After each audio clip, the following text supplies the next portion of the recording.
the recording, and let me just double check up on order rechecking. All right. Just a few more reminders before we start this debate. Please mention your preferred method for PUIs before you start. Please offer PUIs and take PUIs, and please also time yourself so that in case there is any lag in the timer, usse aapko problem na ho. Without any further ado, I would now like to call upon the first proposition speaker to take the floor. Yeah, just a second, please.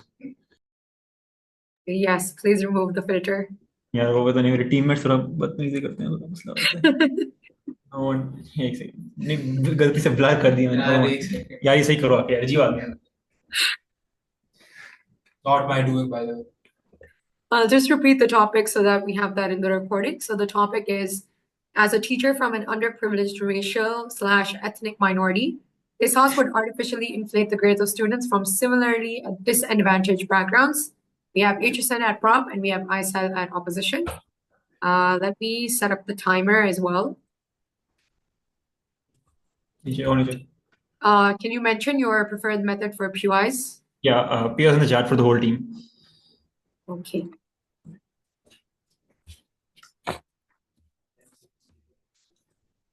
With the permission of the panel? Yes, we're ready. You're good to go.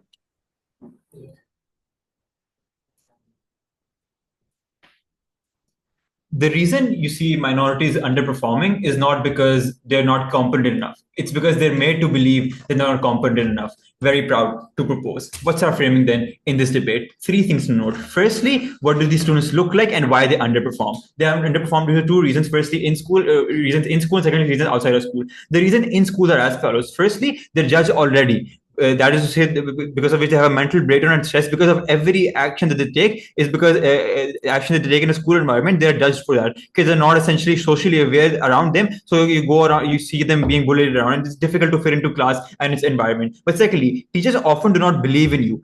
For example, these can be teachers who are racist or sexist and focus on the majority of the kids in your classroom. They won't really care about one or two minority students underperforming as long as the majority is performing well. So even if there's no discrimination, you are still ignored as a minority because helping out one kid more comes at the cost of raising the grades of 10 other kids who are already performing well. So grades are already deflated for you because you're not getting the special attention that you require. Think helping you is a wasted effort for these teachers. But thirdly, you can have things that are not outside of your control. For example, a cultural barrier, a language barrier inside of these schools, which obviously affects you as well. But what are the reasons outside of school which are reasons for your underperforming? Firstly, you do not have luxuries like tuition, which are unaffordable, or not coming from an educated background where you were made to study regularly and which might have developed your analytical skills, etc. But secondly, you have family structure that is not very helpful for you. For example, you have high incarceration for black males, you have arranged marriages and high level of physical abuse in the households of these minorities in the first place. But what are these teachers and what do they look like? Usually two things. Firstly, they come from similar background as that of these students. That is to say, they have some sort of relatability with the students and their journey. Secondly, becoming a teacher for them was a significant feat. That is to say, they were able to break down barrier and now working alongside advantaged peers who came from privileged backgrounds with them. What are these grades that we're talking about then in this debate? Two things here. Firstly, grades are not accurate reflection of your ability. They rely on arbitrary factors like test taking ability and rote learning. They aren't accurate show of your capability, and these kids more often than not underperform because their upbringing did not focus on these things. But secondly, know that when you're raising these grades for these kids, you won't be caught as a teacher, and secondly, you won't hyperinflate them. The maximum you can do, for example, is go from a D to a B or something like that. But with that said, moving on then to my own line of argument. Firstly, a practical argument, two tiers to this. Firstly, benefit to the student, and secondly, benefit to the teacher. On the benefits to students, two things to note over here. Firstly, the motivation to these kids and what they get. Note that typically these students have poor grades and they have not seen a lot of academic excellence. They're used to being left behind and do not expect any sort of extra help and have usually accepted their fate as mediocre students. Then they are very receptive to any sort of academic success. If getting straight D's throughout school and suddenly you get a couple of B's or A's, you will see that as a massive improvement in yourself, and then you're likely to work hard because you realize you have much more potential than you had anticipated. This also means that you can translate the success into other subjects because you realize that you have the capacity or potential to do so. So even if the other teachers who are not from a similar minority group are not raising you grades, but you see that you have a potential to raise yourself for them in their classes. But secondly, the perception that you have of these kids in this class. Note that those around you think that you will never perform well, and considering you are the only representative or one of the minute representatives of the community in these classes who are not performing well, you further entrench that perception of these students in their mind that people from your background will never perform, that you will never perform. But when you do end up performing, you are seen as one of them, and is equal to them in their eyes. You're not seen as an inferior anymore because you can perform just as well as they did.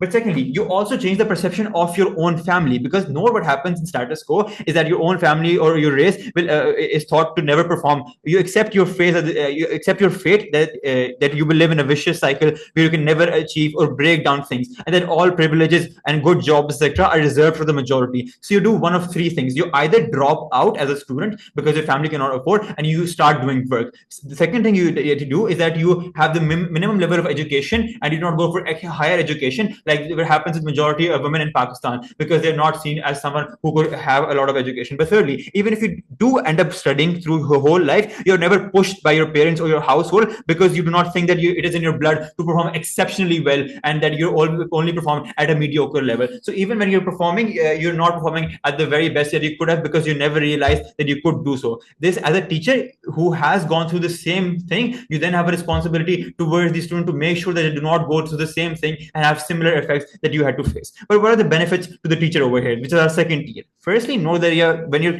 children get better grades in class, that is, these students which typically hold down the class average, by improving their grades, it is most likely that class average, etc., will improve as well. For example, if you're improving the grades of other students who are already getting good grades from A to A star, it will not affect class average as much as raising a grade from a U to a D, where it will much more likely to raise class average, which means you're much more likely to get praises from teachers around you. You're much more likely to get things like raises from your administration, and you're viewed in a favorable light as one of the only few people who were able to raise these children out of getting bad grades. The comparative over here is very simple. In opposition's world, you can only help them out more, which we can co-opt as well. But that does not always translate to better grades, because note that you cannot always dedicate time as a teacher to helping out the students in your extra time, but also because you do not simply need to study more, because it is not a problem with their learning. It is something that can have, because it is a problem with their mentality, where they think they're not capable enough to perform. When you break down that, you are able to change that, and you're able to help them out more.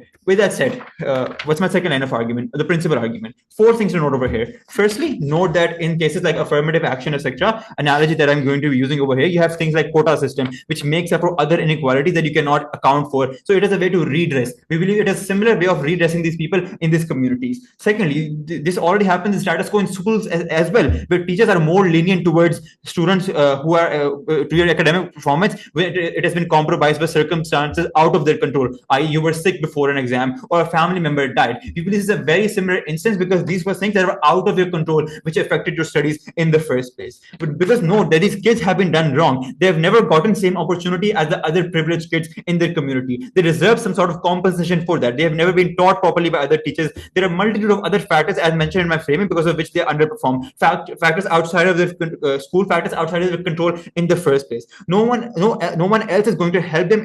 No one else in the position of power is going to help them out, because they do not have a direct responsibility to them. But you, as a teacher who comes from a similar background, has faced these challenges before. You're the only one who can help them out and has a motivation to do so, because you see them yourself in these students in the first place. But even if you're not a teacher of a similar background, you still have a responsibility, because as a teacher, you have a principal responsibility to not overburden your students and give them the best possible shot at performing to their best of capabilities. They do not have the head start as other students might have had. So your responsibility is not just as a teacher from the minority group, but generally as a teacher of the students as a whole.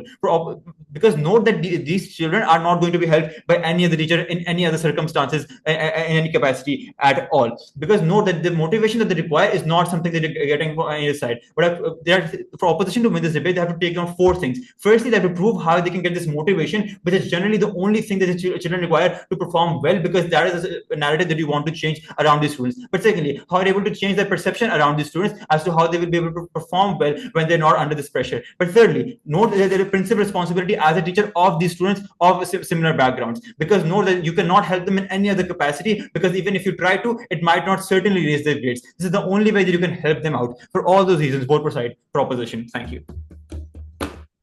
All right, I thank the speaker for that fine speech. I would now like to invite the first opposition speaker to take the floor.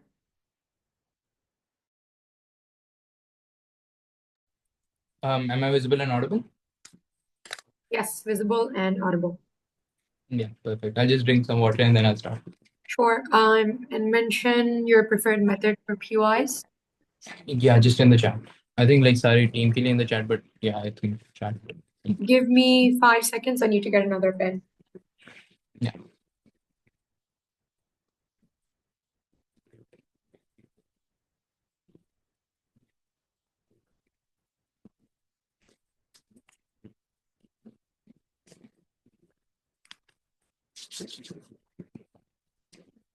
All right, we can begin. Okay.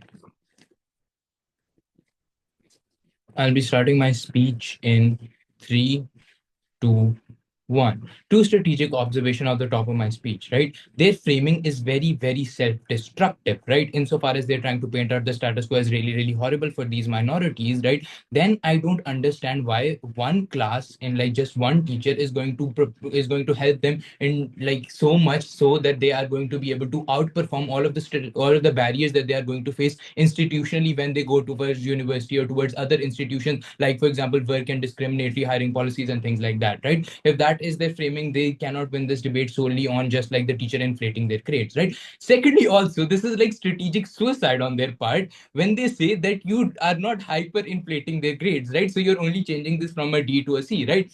Insofar as that is true, what this means is that these people who are actively being helped, because like these people, I think that are being helped, from a D to a C is not that major of an improvement, right? If you're going from a D to an A, that's a major improvement. I can buy, for example, a person that gets like a D and then like is really structurally at disadvantage and things like that, right? Insofar as you're upgrading a person's grade from B to an A, that means that they were not that vulnerable in the first place through that education system. So the benefit that you give to these people is not really proportional to the vulnerability that they have, right? Then also the motivation that they're trying to gain on, like this is the only mechanism that they give, right? Motivation and parents getting that motivation as well, right? This is not that great either then if you're not hyperinflating those grades either, right? And also, why does your family really even care that you got a C instead of a D? I don't understand why that is. So they'll just believe like if you're getting like you're just gonna get it in the next class, you're just gonna get another D and as well. I don't know why this is something that is really good on their side of the house, right? But then also they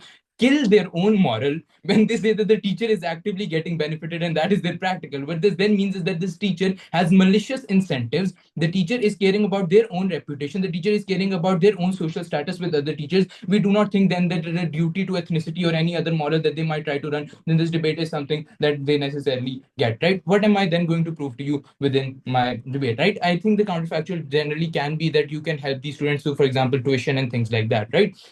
Three things that I'll prove to you. Firstly, that you have an active duty to your profession that is being violated at the point in time where you're doing this. Secondly, you harm the child who you are actively like inflating the grades for. And thirdly, when you inevitably get caught, this has really, really horrible consequences for you generally then. Firstly, on the principle, duty to your profession. Why do you have a duty to your profession? We think that you're actively getting a benefit of it. Benefit in terms of like, for example, monetary compensation through, for example, your contract and things like that. Insofar as you have signed that and insofar as you have agreed that you are going to be fair to your students, you owe a moral responsibility or a moral duty to your institution, right? Just like, for example, you would ask any other person to uphold their contract or, any other person who has agreed to do something, right?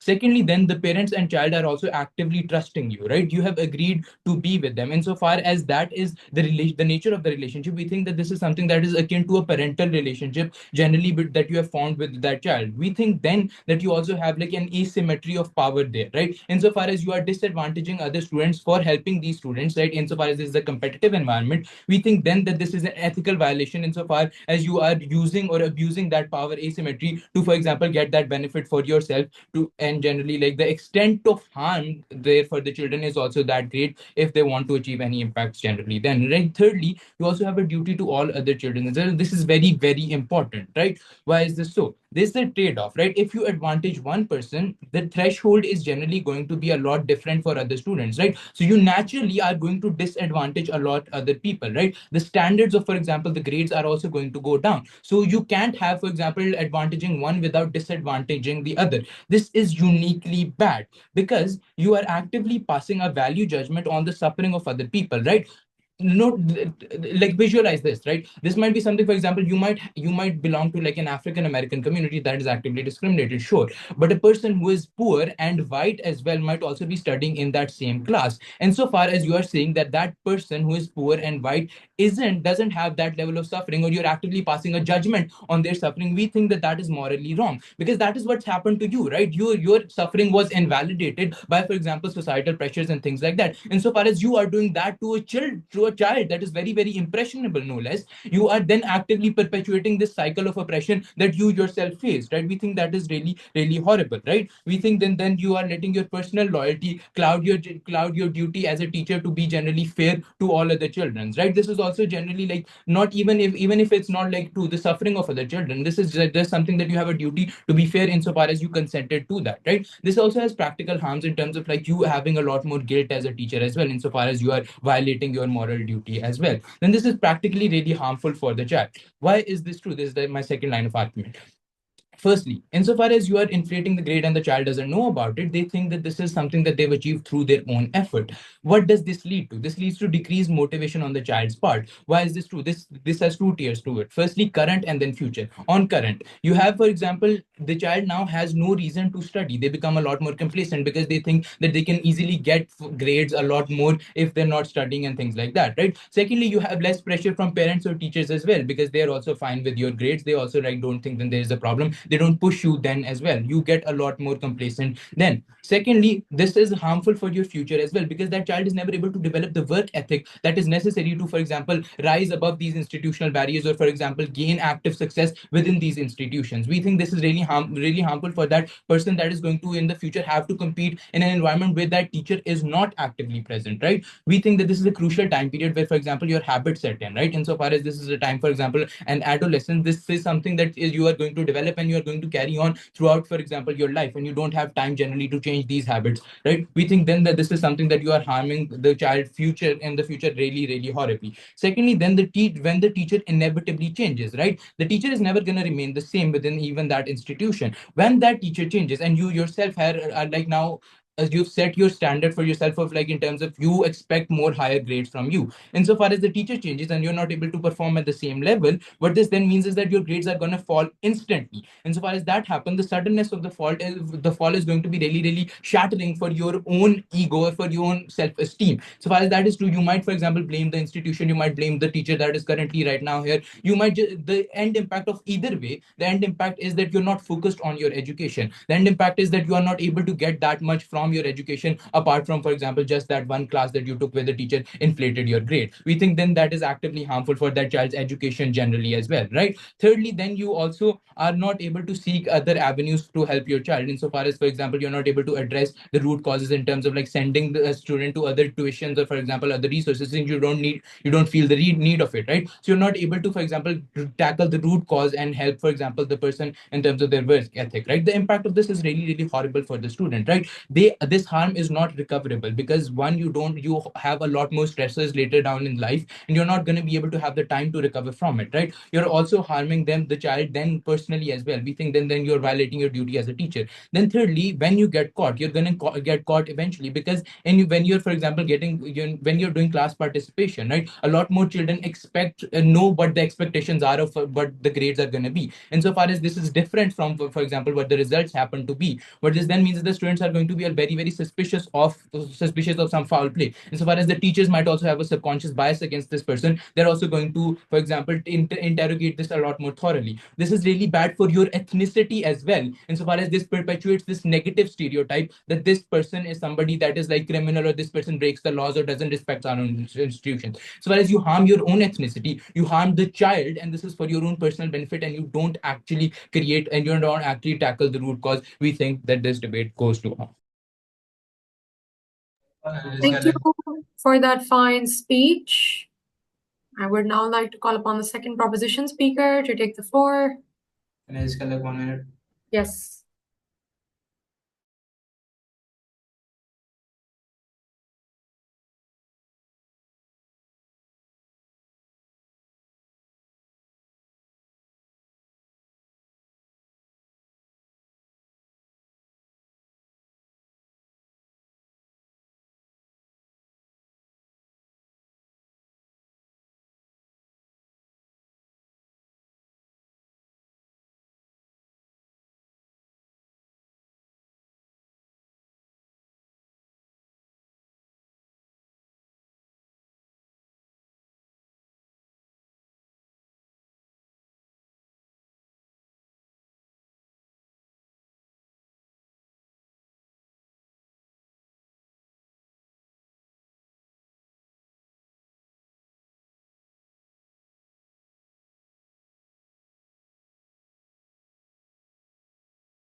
Sorry, 1 second. We misplaced a sheet.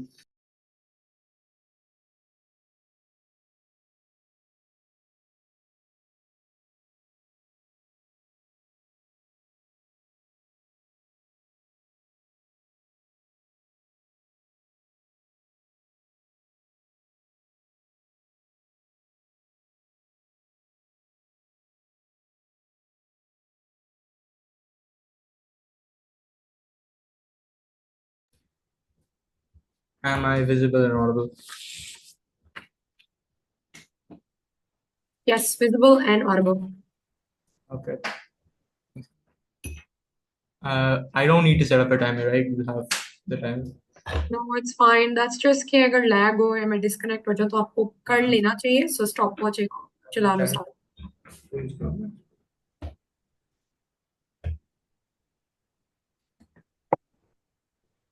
Okay. All right. Ready, panel? Yep. No child left behind, but apparently only for white kids in opposition world. I don't really understand how anything opposition says really stands. Because no, number one, their only rebuttals come as strategic observations. If you want to talk about strategic suicide, I think the opposition are providing you like substantive rebuttals as to why our positive argumentation is not correct is the biggest form of strategic suicide you can commit, right? I'll be dealing with these rebuttals really quickly. First of all, it's the idea that you have one class and one teacher. I think we already preempt this when we tell you about motivation, right? When you see your grade being jumped up a little bit, you're going to get motivated, but I'll be dealing with this more because he challenges directly in another strategic observation. Secondly, even if I take us at our worst case scenario and you just have that one class being better, I still think that's one class that you're better in. I still think that's in like good, which they do not get on their side of the house. I think that's a benefit that uniquely we get. They never tell to you why there's going to be any sort of improvement on their side of the house, right? Secondly, they tell you that not hyperinflating is somehow strategic suicide. I don't think this is true. Why is that? It's not true because understand motivation occurs on our side of the house. Understand if you're a student that has been historically disadvantaged, has been historically getting D's or failing consistently in their classes, even a mild improvement in your grade is going to help you a lot, right? I think you're going to value that a lot because that is the only improvement you've been seeing for your last like 50 for like your last 5-10 years in school, right? Understand that both sides agree that students will credit this up to their own effort and not because the teacher will be inflating these grades, right? When the students think that this is their own effort that has brought in that change, paired with our policy, by the way, where the teacher is going to be working with these students to inculcate this change, we think these students are going to think it is our own hard work and that we are capable of doing this, and they're more likely to be motivated to do this again in the future, right? I think insofar as they're motivated to do this, they're going to do this in other things, right? Insofar as you have like the frame of reference of being a perpetual C or D grade student, even that moving up to a C or a B is going to be a massive improvement in your eyes. You're going to be very motivated to improve there, right? Thirdly, this like really weird idea that we somehow kill our own moral. I don't think that's true because we give you a side benefit of like a side benefit as an actor why you want to do this thing. I don't think that in any way, shape, or form kills your moral. If I tell you I don't kick puppies because that means I don't go to like prison, I don't think that kills my moral of not wanting to kill puppies. I think that's a side benefit I get of not kicking puppies as well, right? I think this is a really, really weird conception of how morals work. And if we go by this logic, which by the way I will be going when I rebut their arguments because I'm very, very petty, I'm going to be rebutting their arguments by proving some sort of practical benefit on their side of the house as well, right? Note, at the end of these strategic observations, they do not prove to you anything. And even at the end of their like positive argumentation, they do not prove to you anything. They never tell you why any positive change is going to happen on their side of the house. All they're saying is that we are going to be really, really bad for some reason. I don't understand why proposition is going to be worse in any way, shape, or form than status quo, right? They never give you any ways in which status quo is going to improve. At the end of opposition one, you are left to believe that the world is really, really bad and the world is only going to get worse. All they're trying to tell you is that proposition will somehow make it worse. Insofar as I can just prove to you that we do not make it worse, I think we win this debate. But I'm going to prove to you on multiple levels why we make it better as well, right? They tell you, number one, their only real like way of getting better is the idea of tuitions. But I don't think tuitions are a real alternative in this debate because like underprivileged minorities, who's going to give them tuitions, right? If you're a teacher, you're probably swamped with work already. You're going to have to charge money for those tuitions. I don't think you want to make those people pay. That is principally wrong, panel. I don't think you want to make like exploit these people for their money, especially considering they probably don't have much money to begin with, right? They don't engage with that frame of like neglectful parents who maybe aren't at home, parents who are like single mothers, etc. They don't engage with that frame either, right? Three arguments actually they give to you. Number one, this idea of principle and how you have a moral contract, right? They tell you that you ought to help all kids equally, but I don't think that's true, right? I think we've already framed to you that certain kids in status quo get more benefits compared to other kids, right? We tell you that these kids are uniquely advantaged insofar as they get certain benefits, i.e. being able to go to test centers, giving practice tests, etc. I think we uniquely make sure that these kids are being given equal opportunities because we help these kids close that gap. Second argument they give to you here is the idea of how you think that you achieved your things through effort and then all of a sudden your grade is going to fall when the teacher changes, right? I don't think that's likely to be true. Why is that? It's because when you like have your grade fall, if your teacher changes, I think you're going to see that grade fall and you're going to be wondering, what am I doing wrong, right? I think as insofar as when your teacher changes, you're likely to have improved to some degree. I also think when your grade does eventually fall, if it does fall, you're going to get concerned by that grade fall. You're going to think, why is this happening? You're going to be concerned. You're going to put in more effort. You're going to get better at that subject, right?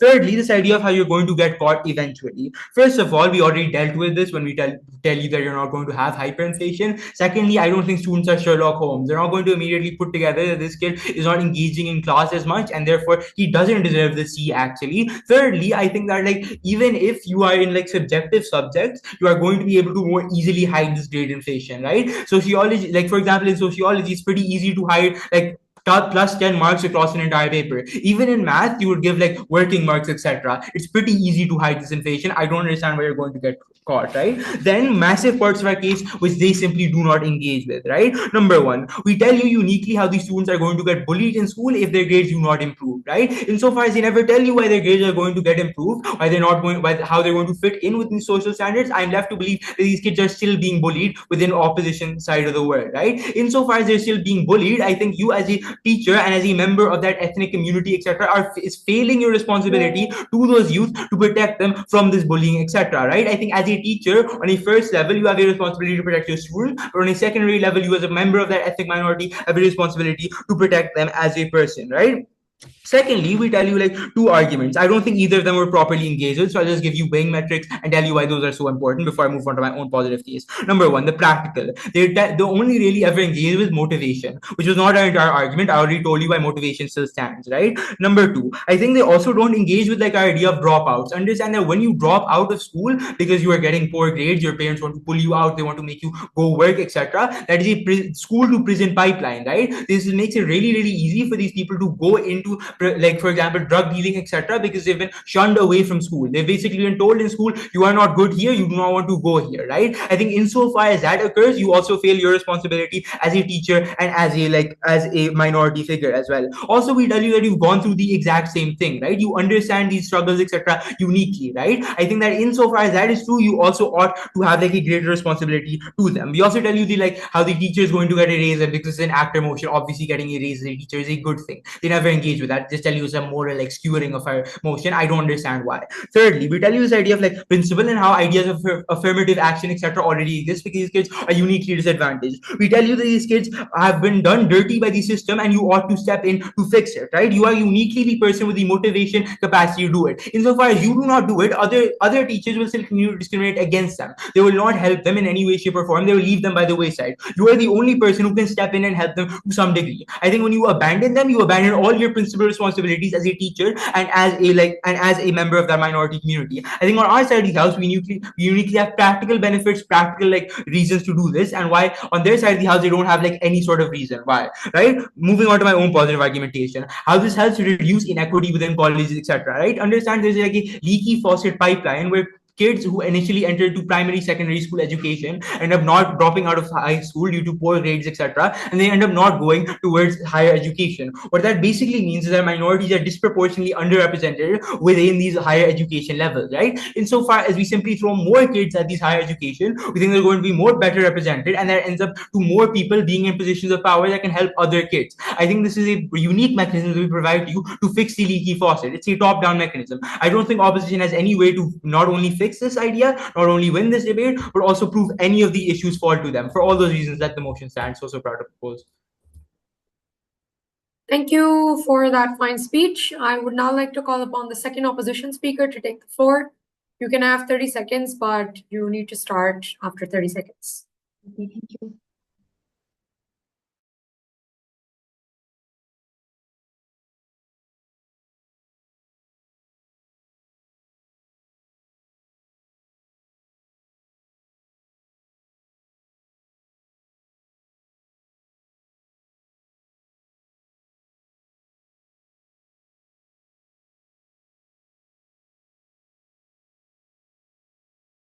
Okay, am I clearly audible and visible?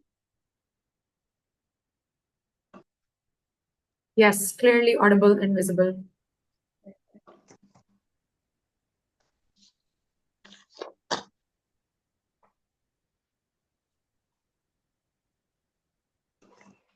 With the panel's permission, Yes, go ahead. I'll be starting my speech in 3, 2, 1.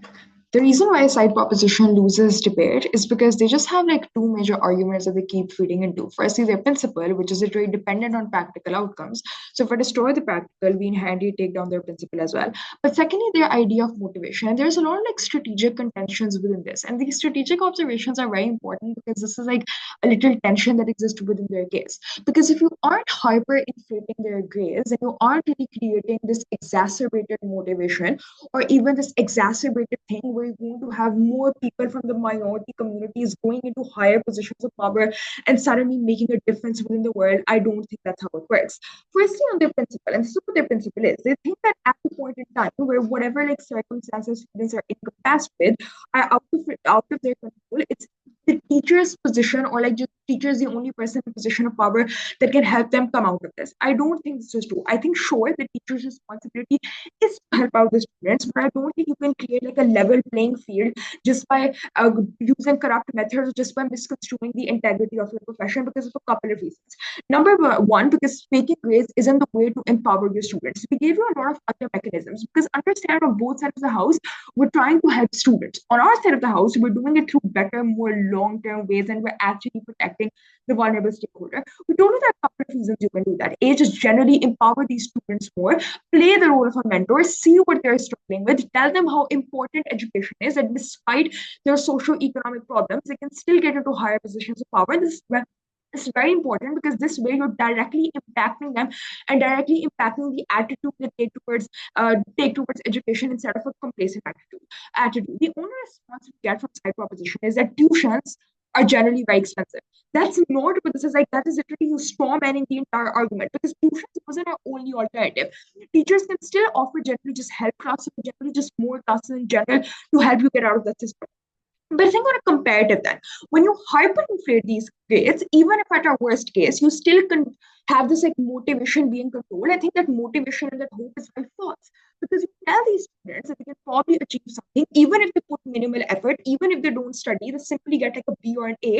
At that point in time, when these students that end up sitting for competitive examinations and they literally start failing, you not only break their blanket of hope and motivation, but more importantly, you're not helping them in the long term. So the only comparative then is helping them in the short term in the classrooms, when you're restricting them, just inflating their grade from a D to a B. But more like significantly and more importantly, it also erodes this generally academic standards and trust, which means within like smaller like public schools as well, or within where you need to maintain academic integrity, where you need to maintain academic trust, and you need to make sure that people are actually taking a positive attitude towards education. At the point in time you don't do that, you also shy away from a principle that is towards your profession. I think on a comparative then, on their side of the house, because students don't actually know how to cope with education, students don't have a proper skill development, students don't recognize the problem with them, they're going to fail within the educational problems when they go into like competitive examinations, just higher examinations, but they're also going to fail within the workforce as well. But then on a last rebuttal to this, when you do this, or when you just generally use this, like when you generally just portray this grade inflation, you use it as a band-aid. You don't cater to the systematic issues that actually like present, as in like issues that are within like socio-economic problems. You can just inflate your grades, put everyone on an equal pedestal, but masking what actually the systematic positions that actually exist. Which means that inherently the funding that you get for these people, are generally the resources that you're able to acquire for these people, because you showcase that these people need help, decreases, because now you're just portraying a very tokenistic or sort of like masking band-aid sort of policy. I think that's very worse off.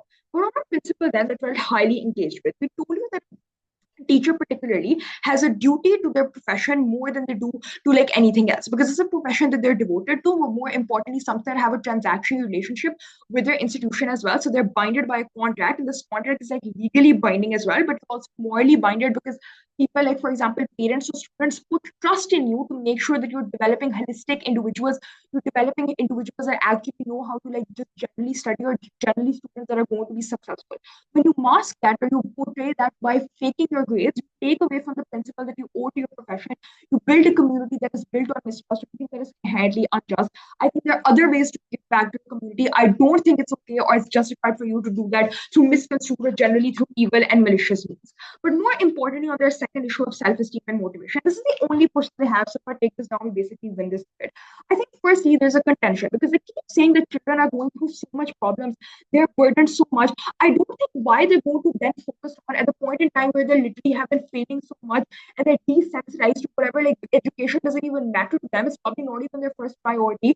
Why they're going to care so much when they have a slight hiccup, within their grades, or when they just have a slight increase. Because understand that they aren't focused that much within their education. The only way you can perhaps improve this focus is by telling them the value of education, by mentoring them, by actually portraying your parental responsibility that you owe to those students, by empowering them, and by telling them that people like you that are in positions of power can create a more holistic or can create a more truthful society. But secondly, this also like creates a very like invalidity of grades, because see what their characterization is. The characterization is that you're going to increase grades, but then sometimes you're just going to let them go like this. So sometimes like a D, but sometimes a B, but you're going to keep on switching the grades. My problem with this is that when you have this fluctuation in grades, it doesn't the validity of grades increases, because now students realize that the effort that they put in within their grades isn't proportional to the outcome that they're getting.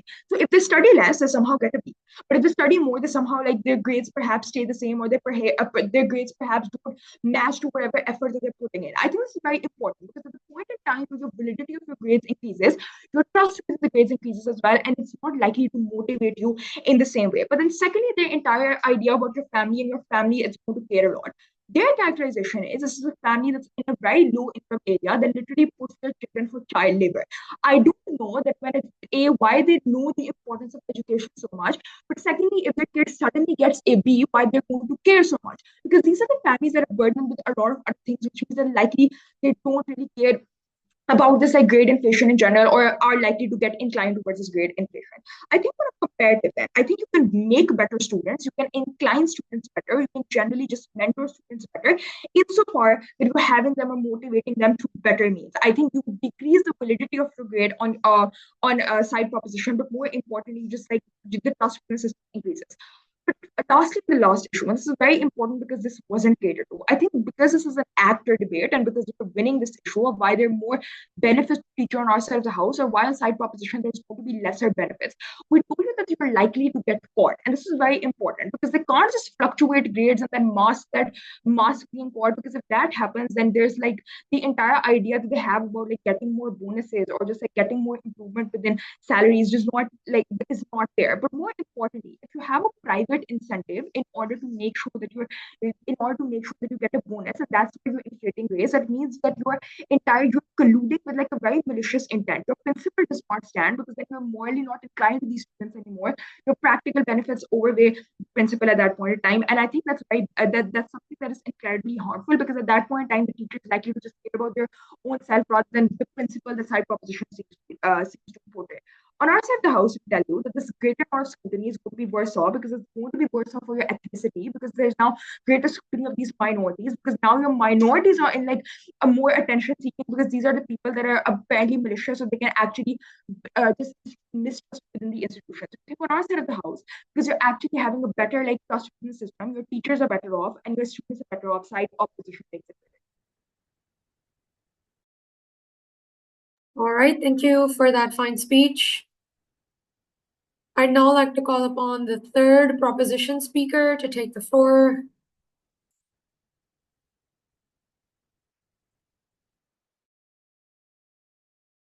Can I have 30 seconds? Yes.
Am I okay.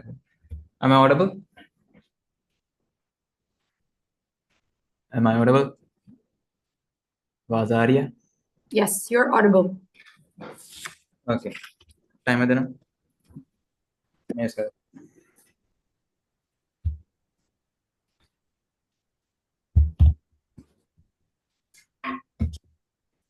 Okay.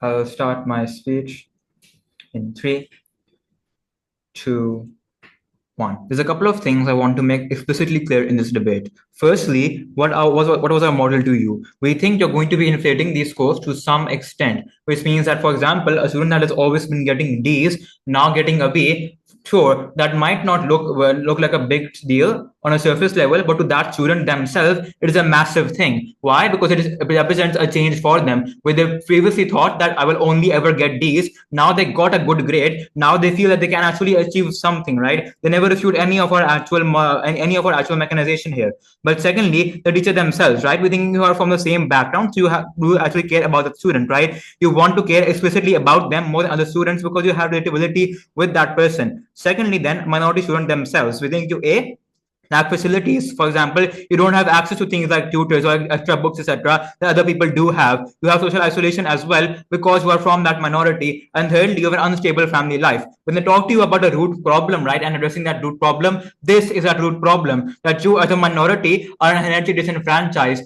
I don't know how they're going to be addressing that root problem. We tell you it's something that we actually do have, when that student themselves can grow up, go pursue higher education, and then get some sort of capacity of actually fixing the problems that are wrong with his own ethnicity, right? But what are the ops burdens there? They have to prove to you, they have to they have to prove to you that student is going to be able to get success at all, which they didn't do. But secondly, they have to tell you the teacher themselves have the incentives filled. With that being said, there's two issues in this debate. Firstly, on the principle, and secondly, on the practical. On the principle, then we tell you two things. That A, this isn't really a massive violation of your profession, right? It isn't really a massive violation of that integrity. Why? For the simple fact that it is common practice in the current world. So, for example, a teacher is willing to bump up the grade or at least give extra marks to a student when their parents have died or when they're facing some problems in school, but perhaps they were sick. So, this sort of thing is inherently common. They're exacerbating it to a great deal when they're telling you that, oh no, guys, the entire integrity of the grades is falling apart. No, it really isn't, right? This is common practice. We don't think it's that really that prevalent. But secondly, we tell you that you have a duty to your community, and this is the most important way up in this debate.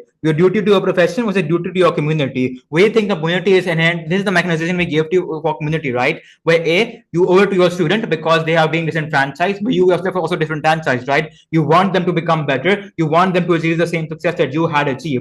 The teacher themselves also realize that without their help, the student will never actually get that capacity of getting better, right? So this means that the only exclusive way for that teacher to fulfill their incentive of caring about the student is through us, where they realize that okay, maybe it's not entirely the student's fault, right? Maybe it's because they come from a background or come from a family which is so disfractured that they don't have the capacity of working hard to get the change in the first place. But secondly, you do community as well, right? And here this dialectic clashes with their argument to you about you cannot pass judgment on suffering of a white kid. We think it is in fact justified for you to do so because you yourself were the one who were previously passed judgment on. That gives you then leeway to pass judgment as well, to bring your own community up to an equal playing field. Comparatively, then they had this principle to other kids that they dropped at second. I don't see why it's relevant at all, right? Because those kids themselves are inherently privileged. They have more capacities than that teacher, than the other student. So for the teacher, then it is important that they focus on the student that is less privileged, the student that has less possibilities than the other teachers. So we think it is principally justified then for you to focus on one rather than the other. The way up then becomes incredibly simple. We think your duty to your profession versus your duty to the kid, right? We think on the profession, most of their harms are mitigated because it's not something that is inherently just life changing, right? Seeing a small change in two grades for a single teacher isn't really something that's going to completely violate all of your integrity, right? But also it's common practice, so we don't really see how this duty to profession stands. But even if it did so, your capacity or the duty to your community is something that is far more important. They cannot win this debate until they take the principal class there. But second idea issue then on the practical, we tell you we'll do 6 things here, right? Firstly, a class on motivation. We tell you are able to achieve motivation because when the student sees an increase in the grades, they are then motivated to assume that it is something that is actually achievable. That if I continue to put it, that if I now continue to put in work, maybe I can continue getting these good grades, right? They tell you that a child is going to think that it is something that they are capable of and they won't work harder. Simply put, we think if a teacher does not see any improvement within this grade, they can simply stop inflating the grade, right? At that point, we take down that premise because when that grade stops getting to a higher extent, the student will realize something that, okay, maybe I do have to work harder to get that grade in the first place.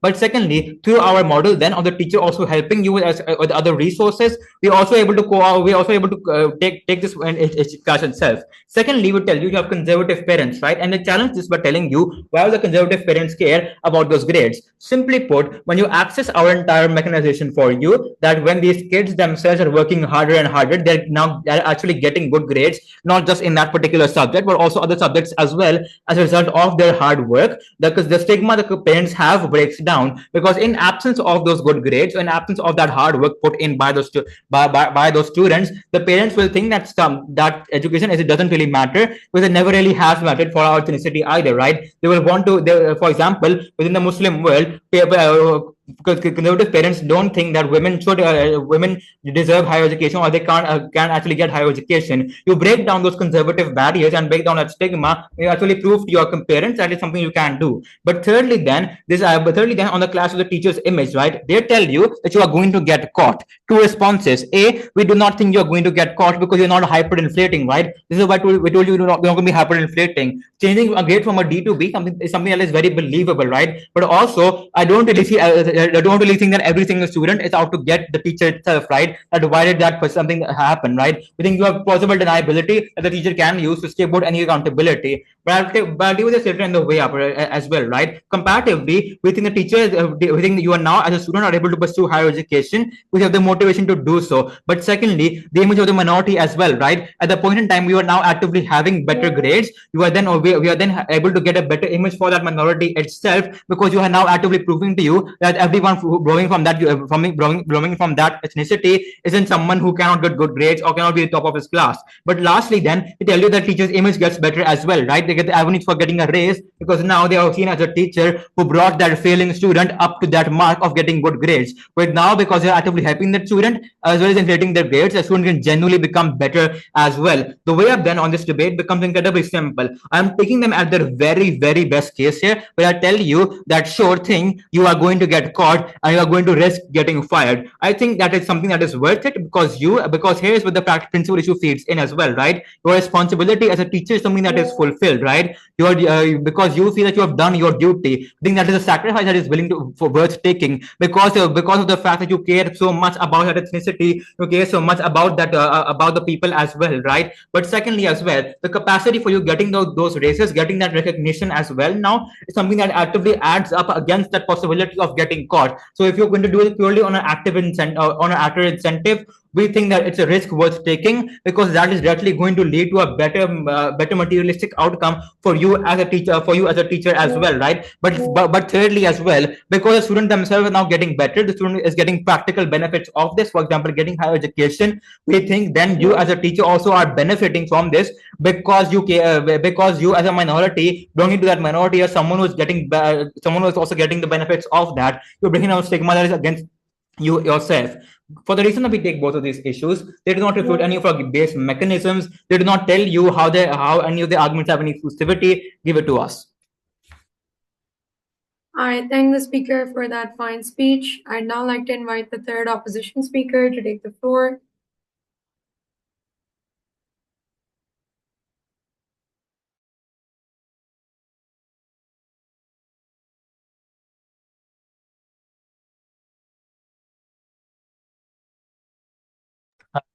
Visible and audible?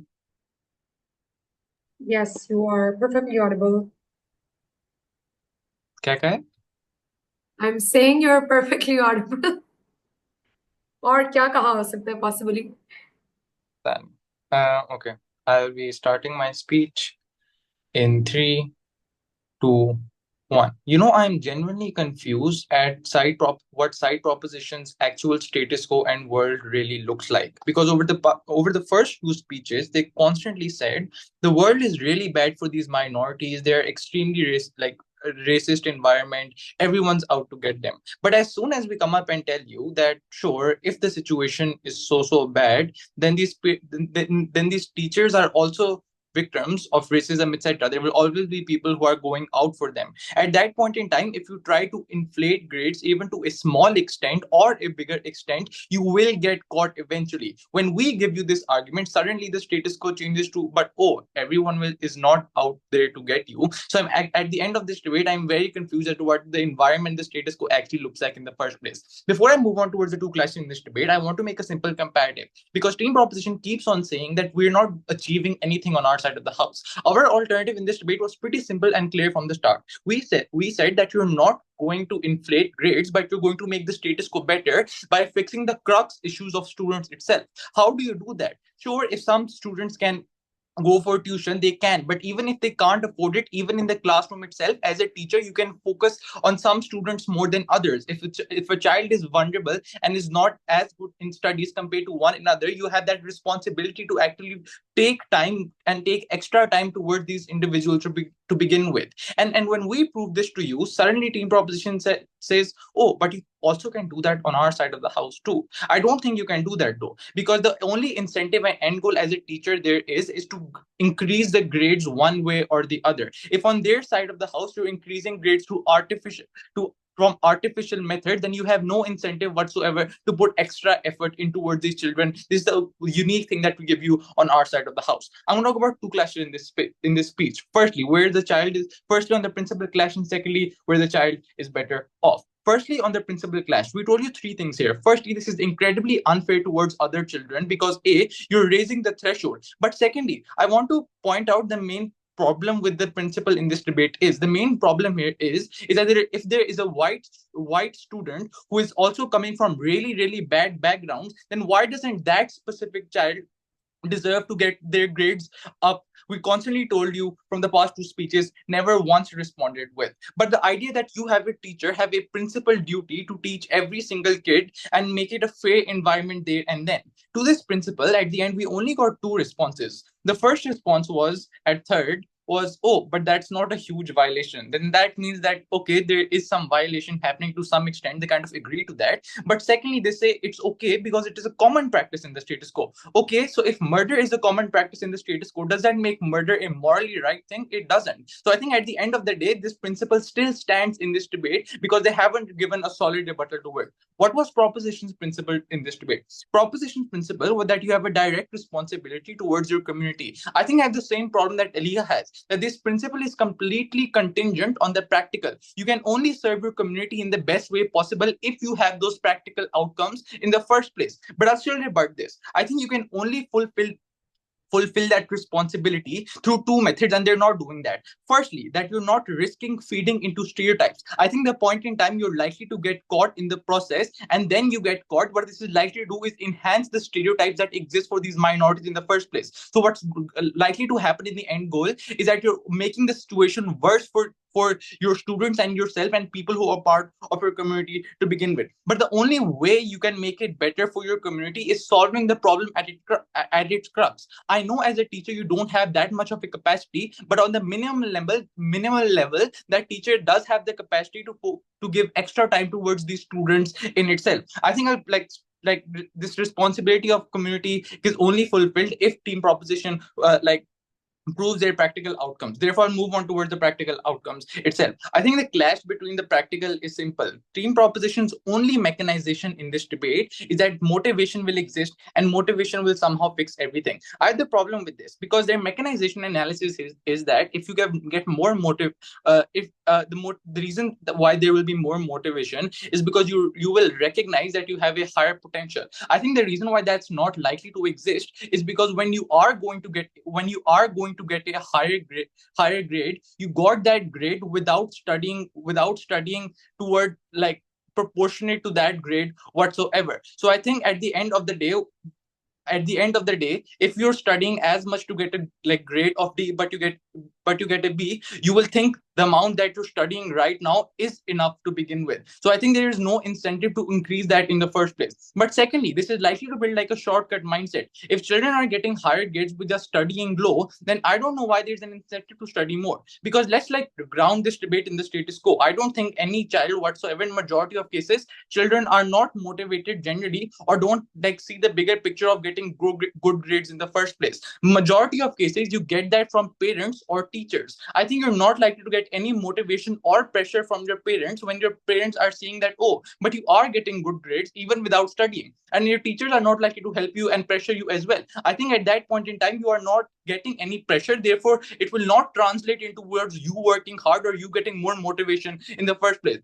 But at last, I think overtime success in slowly is still better than artificial success currently. And this is where I bring in our argument here. We give you 4 distinct reasons why you're not like why the child is likely to get harmed in towards the long term. A, because you're actively decreasing motivation, because you're getting a B while studying for like a D, and you think that's good enough, but you think that's good enough, but in reality it's not good enough in the first place. So you're not likely to get pressure from parents and teachers. So at the end of the day, if insofar you think that it's a good enough grade, you are not likely to study more. Secondly, you don't have enough work ethic for the future. Team proposition says, sure, you will get a high grade, but then if you get a low grade, you will see that, oh, I can study harder, but so I will study harder. I think the main problem I have with this is that these children genuinely don't know how to get a bigger grade. It doesn't matter if they study hard, that if they do not know the process of the genuine process of getting a genuinely non-artificial high grade,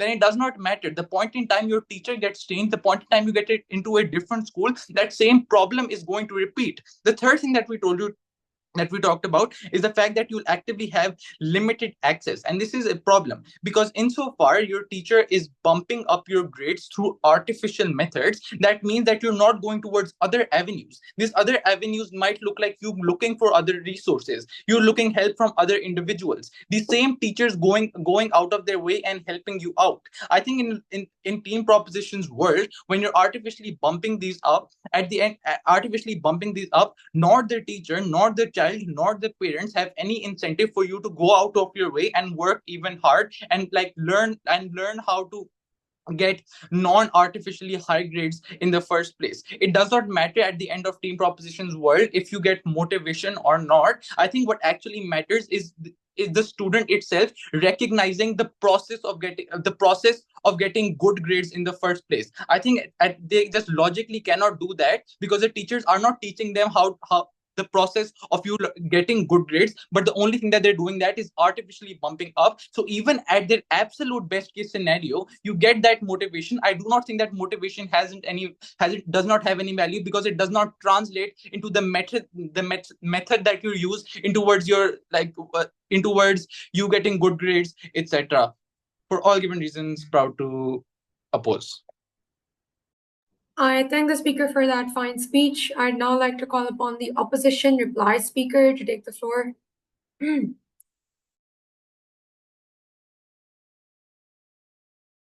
Okay, am I clearly audible?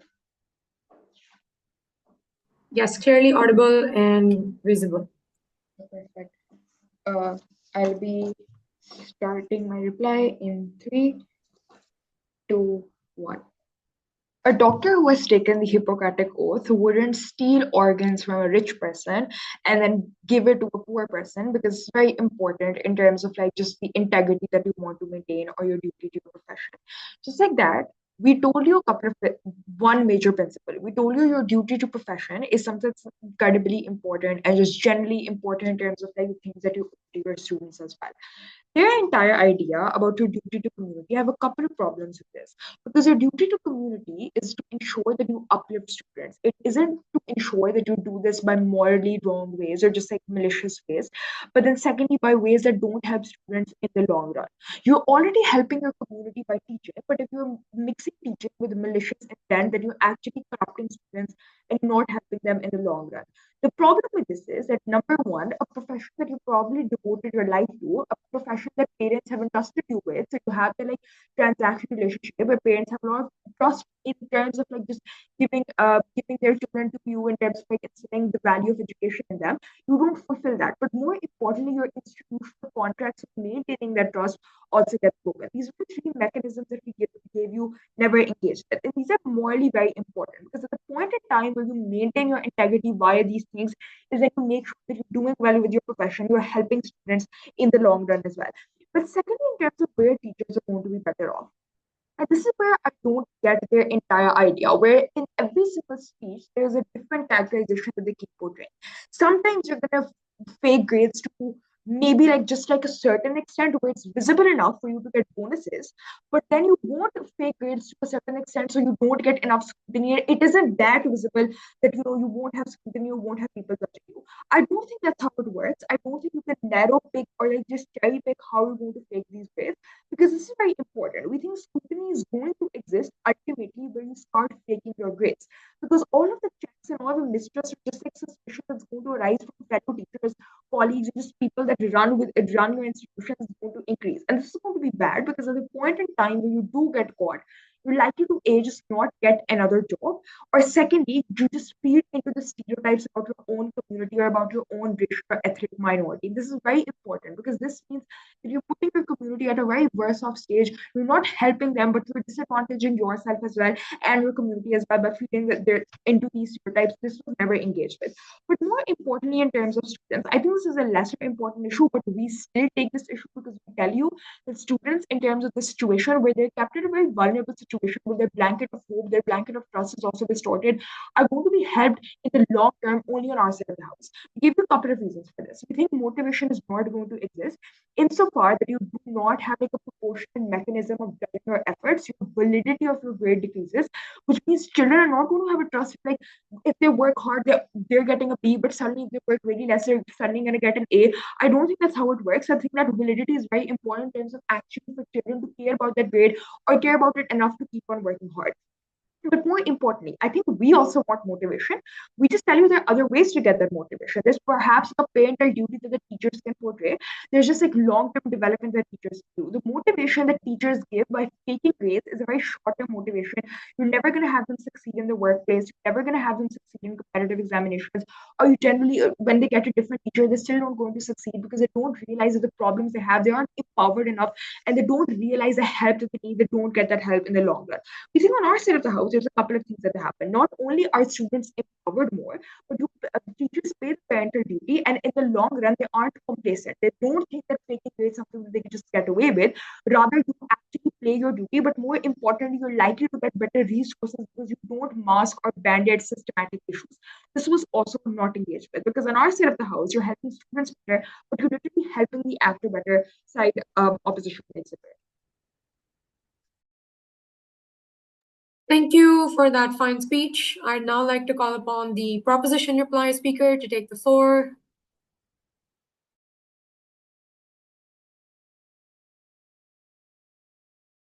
Am I visible and audible? Yes, perfectly visible and audible. Okay.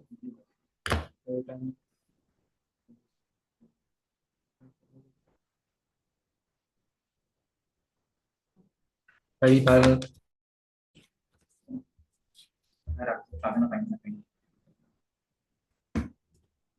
Ready?